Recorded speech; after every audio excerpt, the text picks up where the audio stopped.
The following DSP Transit has been paid for by the Kojima World Order. What's up, everyone? It's DSP, and welcome to episode 3 of the series that is already way too long to be a joke, yet I still consider it a joke. Cooking with the King. It is dinner time. It is 7:30 at night. I am starving. I should have eaten an hour ago, but I was busy making a channel update video, and so now I need to get something together, and I want something big, something that's going to fill me. Actually, I had a very quick lunch today, very small one, so I am really hungry. This is going to be my primary meal for the day. So I'm going to whip together some burgers. Shit! There's 100 billion different ways you can make burgers. I mean, I've seen people who go the traditional route where, you know, it's just ketchup and cheese. I am going to make cheeseburgers, by the way, because that is more American than just a hamburger. I've seen people who go crazy ways and just what you put jalapenos and onion rings and things on their burger. I don't go that extensive, but I do like to mix it up a little bit. So what are we going to do to start out with our burgers? Now, if I had 100, hours to make the food, I would have nice fresh ground beef. But let's face it, after I cook bacon, I don't even know enough to wash my fucking hands. Like a fucking idiot. So if I was going to make ground beef, I'd probably kill myself. You're not performing appendicitis, you fuck! So what I do usually when I do make burgers at home, I buy some kind of a patty from the store, and don't get the generic brand. If you're going to get something, this is actually a local market store that I have, and their stuff's really good. Actually, this kind of burger, and also Bubba Burgers. I've had Bubba Burgers before, and Bubba Burgers are really good. The problem with Bubba Burgers is they're a little bit harder to cook than these. It's hard to judge when they're going to be ready.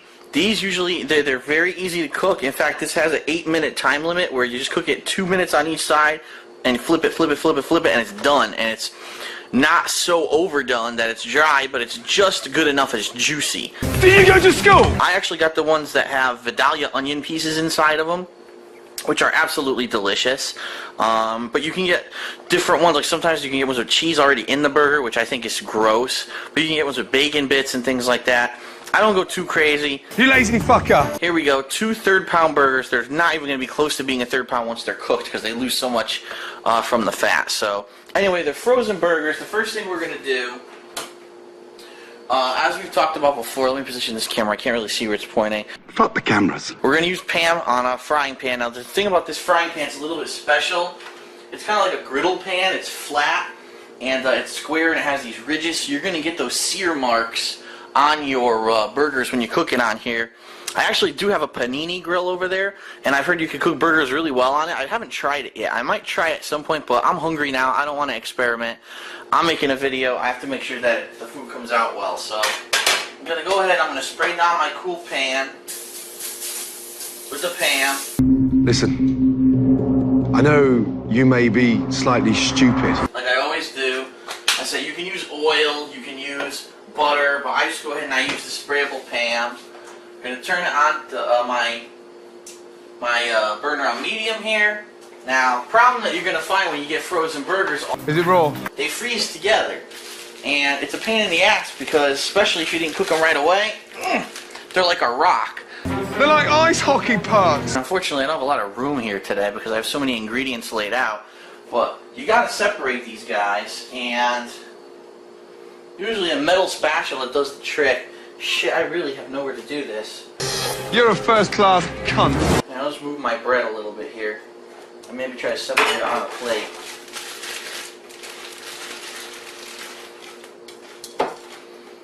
As you can see, these have been frozen for quite a while. You cut through it, you thick cunt. Yeah, they are really fucking stuck together. Holy shit. I can't even separate it, it's raw. Raw! Raw! There we go. I got them separated.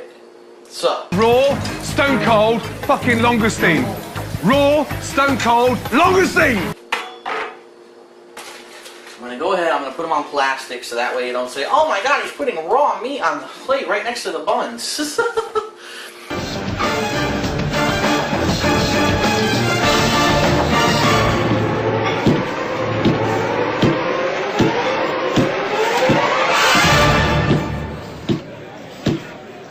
I can't believe you've done this. I honestly can't believe you've done it. But what ingredients am I going to use? Well, I'm actually going to make 2 different burgers. I'm going to do a more American traditional style, and I'm going to do like a barbecue Texas style. So, Are we a fast food joint now? what we've got here are various ingredients. You've got pre-shredded lettuce, which actually was on sale. It's the only reason I have it, or else I just buy a head of lettuce. Usually I would use fresh bacon, but they had a sale on pre-cooked bacon, which is pretty cool if you're making like quick dishes or salads or something like this. In this case, I'm going to use this just for the sake of getting rid of it because it's about to expire. It's stone cold! I don't want to have this shit lying around, and I don't want to waste it either. So I'm going to use this on one of the burgers. 2 pieces of mild cheddar cheese. Cheddar cheese is always better than regular cheese, that's for sure. 2 buns, and you could use any kind of bun. You might find it a little bit hard to find a bun big enough for a big burger like that. I usually like a bun with a lot of sesame seeds on it. So it's just pretty standard white bread bun. Hey, bozo, sauce! You got your mayo, you got your ketchup, you got some Jack Daniel's barbecue sauce, which is my favorite barbecue sauce. I think it's absolutely delicious.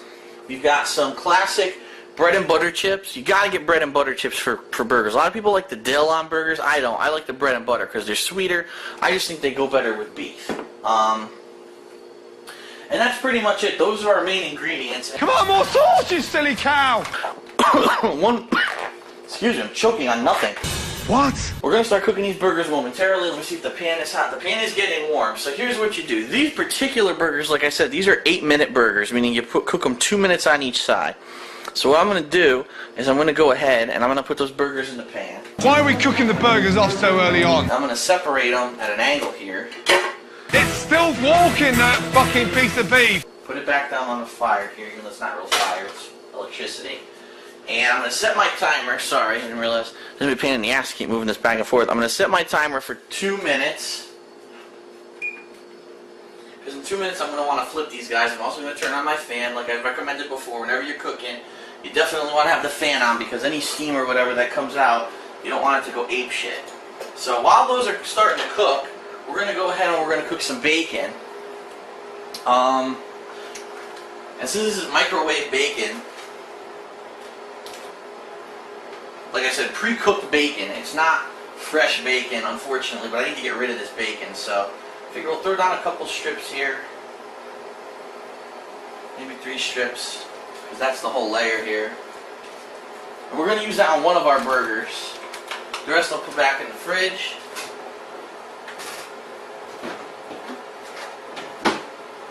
Now the bacon's going to vary on cooking time. To be honest, I don't even know how long I'm supposed to cook 3 strips. This is pre-cooked bacon, like I said, so please don't give me any pain in the ass about touching the bacon. I will wash my hands in a second, but I'm going to get this in the microwave going. Probably for about, I don't know, let's try 40 seconds and we'll see how that goes. So we've got the burgers cooking, we've got that microwave going. I'm going to wash off my hands. There you go. Looks like 2 minutes is already almost up on the burgers. What we're going to do, actually specific to the instructions of these particular hamburgers, is you do want to press them. Some burgers, they tell you don't press them, you'll lose the juice. But for these burgers, they've been specially designed. They actually have these grooves and patterns in them where if you push them down, you actually will get most of the fatty juices out and you'll get a better burger. You fucking donkey! So what I'm going to do, time's almost up.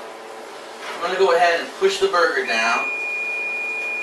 As you can see, immediately some fatty juices come out. I don't know how well you can see on this burger because I know it's on the close end here. You chip idiot. Look at that sizzle and the juices come out there.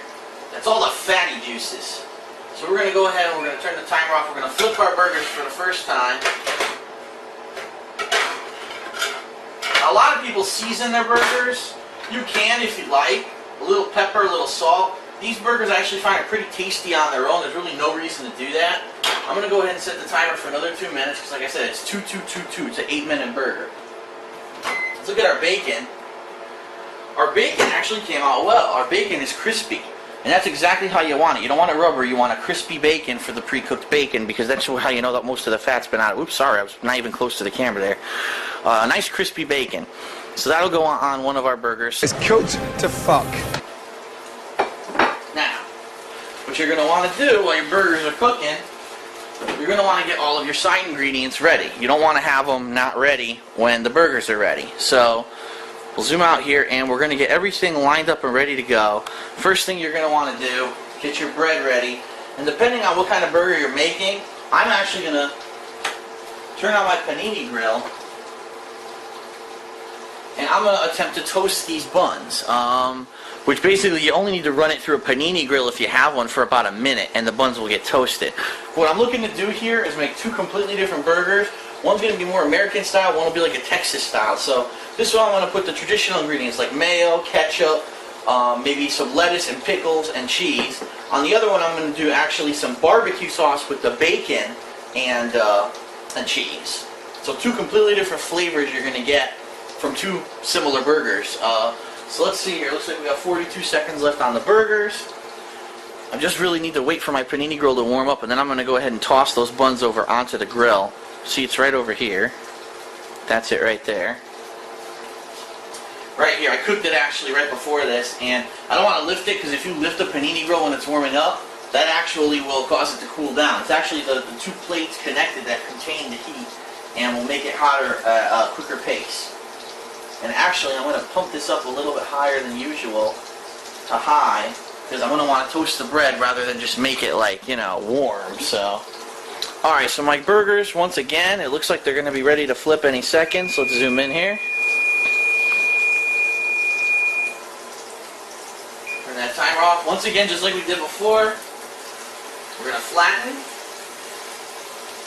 We're going to flatten.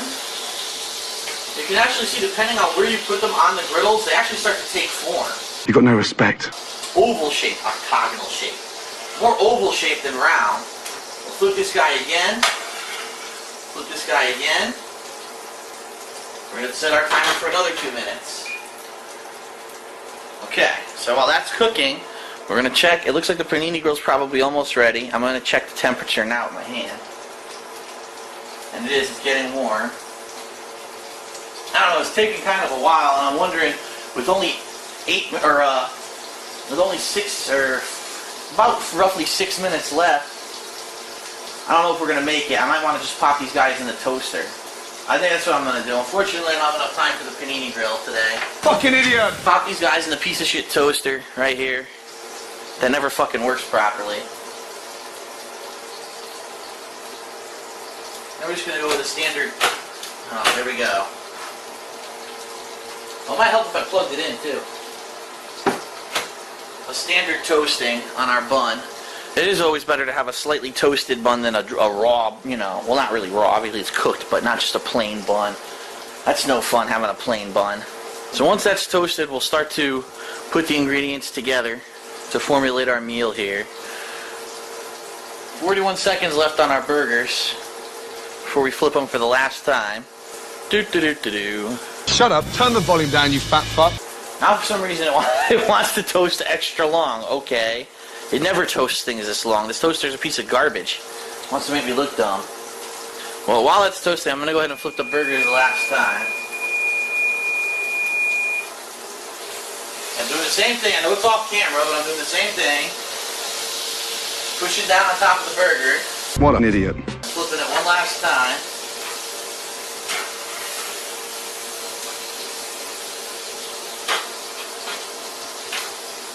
Bun's done. Here we go.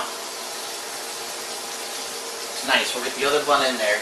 Now, while this other bun toasts, piece of fucking shit, there's some tricks here we're going to use. It's overcooked! First, we're going to actually put some barbecue sauce on one of our burgers before it even gets off the grill. Just a little bit, not too much. Just to give it a little bit of flavor. Kind of, you know, cooked into the burger. And then we're also going to go ahead and put the cheese on our burgers ahead of time so it melts. You want melted cheese. And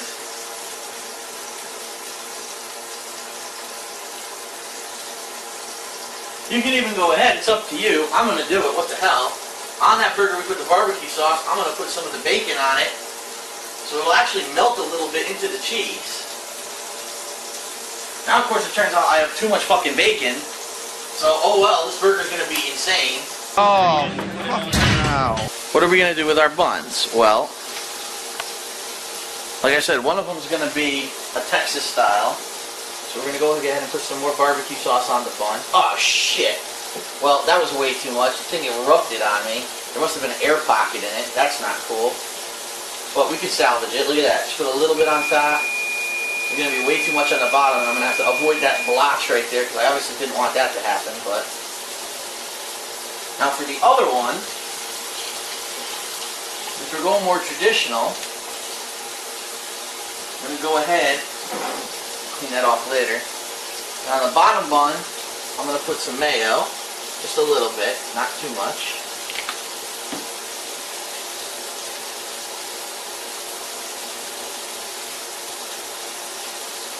And now we'll bring our burgers over and we'll start to build them. So, let's go get them.